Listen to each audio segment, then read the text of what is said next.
Okay, everyone wanted to know my super simple yeast bread recipe that makes really soft, good bread for sandwich bread, and it's more or less a no-knead recipe.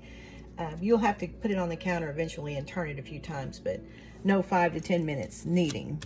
So first of all, I have a 1.5 cups of warm water, and then warmer than you would normally use. It needs to be about 110 degrees or so. To that, I'm going to add 1 tablespoon of sugar,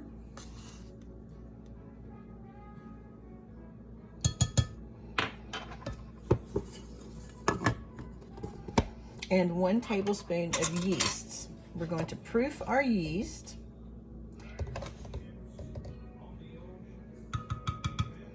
Give that a little stir.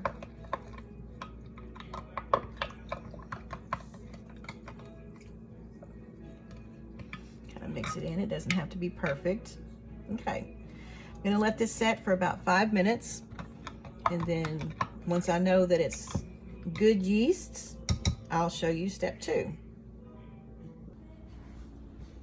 Okay, step 2, the yeast is just about ready. So I'm going to measure out 3 cups of plain or all-purpose flour. I grew up in the country, so it's plain is what we called it. And this is a very forgiving recipe.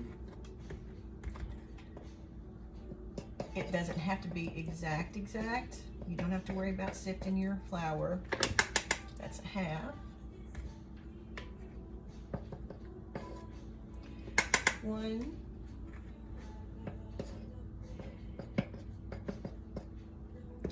1.5. 2. 2.5. And 3. Okay, I'm going to bring you over here and show you the yeast. Let's see if I can get the camera. See, it's got that good bubbly look to it, and you can see on the side, it's got quite a lot of foam. That yeast is good. So we're going to add to this 1 teaspoon of salt to the flour. Well, we'll just have to do it the old-fashioned way. Doesn't matter what kind of salt you use. It's whatever you, Himalayan, flake, regular table salt. It doesn't matter. And a tablespoon of oil. And this just goes right into the flour too.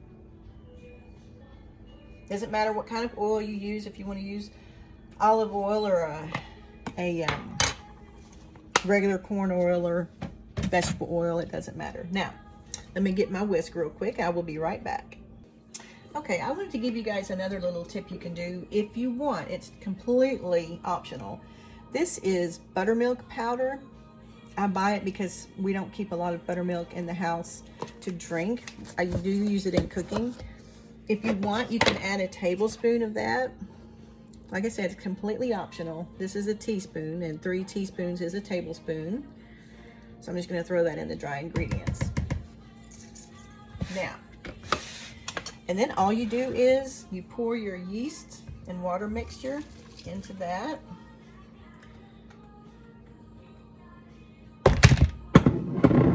And now all you're going to do literally is just stir this up. You're going to stir it, and then you're going to cover it, and you're going to let it sit for about an hour or until it's doubled in size. And I'll come back and show you what I mean. And today I may have to add a little bit more water to this. That was 1.5 cups of water to 3 cups of flour, and sometimes depending on the humidity you may have to add a little more. I'll come back after I do, and I'll show you what the dough should look like. Okay, this is what your dough should look like. This is what's called a really shaggy dough. You just want to make sure that it's mixed really well. And that's it. After you have everything mixed, and oh, by the way, I only added like a tablespoon of water to that. It was just a little too dry. So there it is. Literally all I'm going to do is cover this with the lid that comes with the bowl.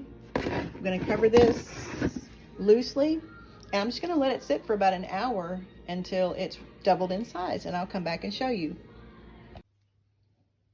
It's only been about a half hour, but I wanted to show you how much the dough has risen. And this is actually a quick rise bread recipe. It's super simple every way you do it. It rises quickly, you don't have to knead it. It bakes up into a great loaf. So really, if I wanted to now, I could go ahead and form it into my loaves. And I'm going to use these little mini loaf pans because it's just my husband and I. And that will make about 4 little mini loaves, or it will do 2 big regular loaves. Or you can do an artisan loaf in a Dutch oven, a cast iron Dutch oven. And you can just look up how to do an artisan loaf. You bake it with the lid on for a certain amount of time and then with the lid off. But once I get ready to take it out, I'll show you guys the rest. Okay, this is part 2. I'm going to show you super quick so that I don't have trouble uploading the video. I'm going to do 2 of the little mini loaves. I just use these aluminum tins, and 1 big loaf. So I'm going to spray everything kind of lightly with cooking spray.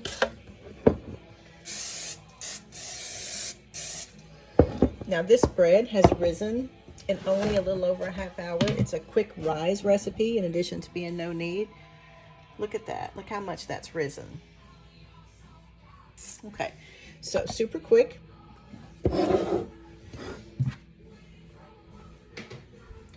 Just sprinkle a little flour on your countertop just so that it doesn't stick.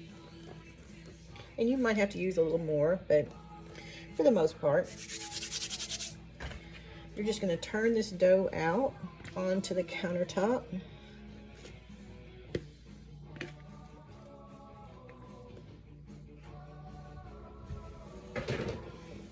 And it's a pretty, they call it a shaggy or a sticky dough. So you're just going to kind of add a little flour to your counter just so you can turn it a couple of times. You're not even really just kneading it. You're just kind of deflating it, getting some of the air out. Just a few times. And the flour is there just to keep it from sticking. Okay. Let's get it into a good little ball here. Okay. Like I said, just a rough shape. You don't really have to knead it. I'm going to cut it in half. Okay. I didn't cut it exactly even, but with this first half, I'm just going to turn it a couple of times and get it into a smooth shape. And you can even pick it up and do it this way. Just so it's kind of smooth on top. Doesn't have to be perfect.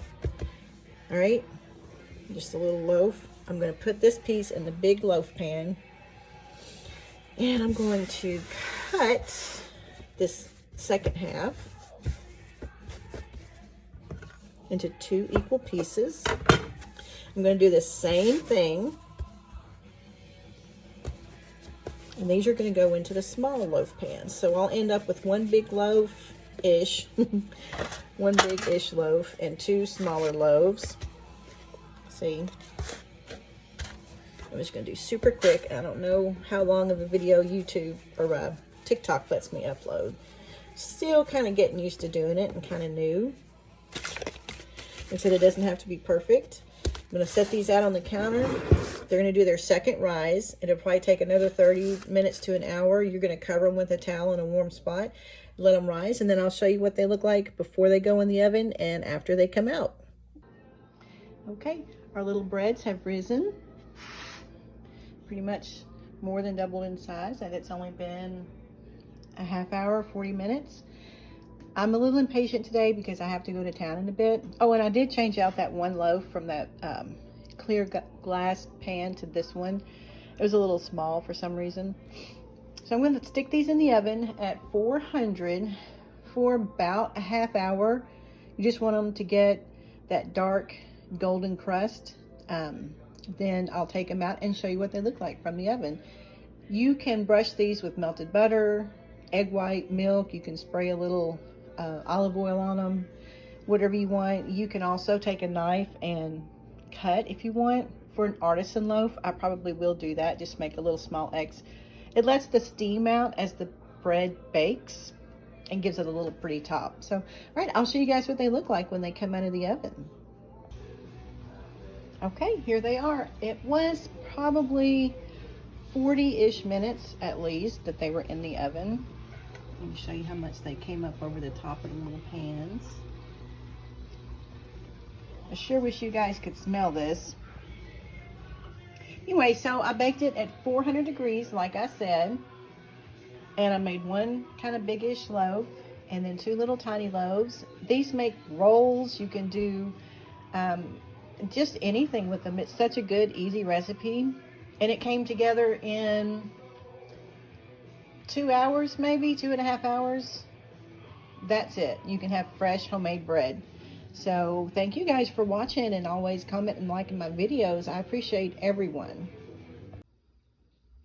Okay, so by the time I got home from running errands, Sweetie had already been into the bread, as you can tell. But I'm going to go ahead and cut you a little slice of it. You can hear that good crust it's got on there. Let's see if I can do this backwards for you guys can see. You really need to let it cool completely before you cut it, or it will smush the bread.